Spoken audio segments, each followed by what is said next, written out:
हेडलाईन्सचे प्रायोजक आहे NBC bearings, लांब पळण्यासाठी। माझी नार्को टेस्ट करण्याची तयारी, मात्र आरोप निष्पन्न न झाल्यास दमानियांनी घरी बसून संन्यास घ्यावा। पुणे अपघात प्रकरणात दमानियांचं आव्हान स्वीकारत अजितदादांचं उत्तर।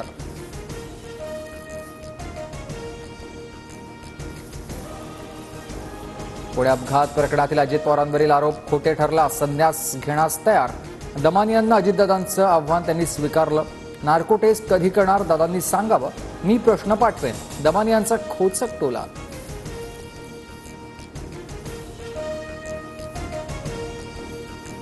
अंजली दमानिया रिचार्जवर चालणारी बाई, कोणत्या वकिलामार्फत दमानियांनी राष्ट्रवादीला टार्गेट करण्याची सुपारी घेतली, खुलासा करणार। अजित पवारांवरील आरोपांनंतर सूरज चव्हाणांचा इशारा। सूरज चव्हाणांच्या वक्तव्यानं संताप आला, चव्हाणांनी 24 तासात माफी मागावी। सामाजिक कार्यकर्त्या अंजली दमानिया आक्रमक। पुणे अपघात प्रकरणात महत्त्वाचे अपडेट, डॉक्टरांना धमकावल्याप्रकरणी अल्पवयीन आरोपीच्या आईची पुणे पोलिसांकडून कसून चौकशी। अल्पवयीन आरोपीऐवजी आईचं ब्लड सॅम्पल घेतलं, सूत्रांची माहिती।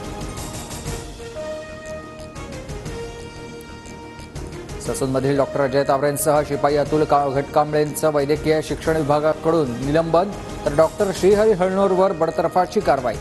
आरोपीचे ब्लड सॅम्पल फेरफार केल्याचा आरोप।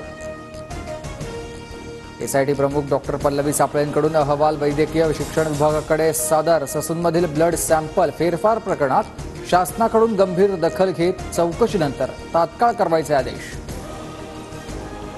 ससूनचे डीन विनायक काळेंना सक्तीच्या रजेवर पाठवलं, डॉक्टर पल्लवी सापळेंच्या चौकशी समिती अहवालात ही शिफारस।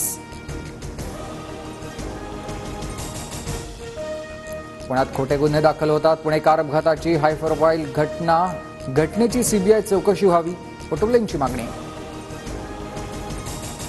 महाडच्या चवदार तळावर जितेंद्र आव्हाडांकडून मनुस्मृतीचे प्रतिकात्मक दहन, तर आंदोलनावेळी डॉक्टर बाबासाहेब आंबेडकरांचं पोस्टर फाडल्यानं नवा वाद।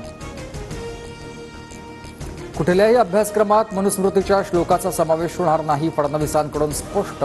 तर रोज खोटं बोलून नेरेटिव्ह तयार करणाऱ्यांचा खोटारडेपणा उघड पाडू, फडणवीसांचा आव्हाडांवर निशाणा। जितेंद्र आव्हाडांविरोधात भाजपचं उद्या राज्यभर आंदोलन। महाडमध्ये डॉक्टर बाबासाहेब आंबेडकरांचा फोटो फाडल्यानं राजकीय वर्तुळात आव्हाड निशाणावर। हेडलाईन्सचे प्रायोजक आहे एनबीसी बेरिंग्स, लांब पळण्यासाठी।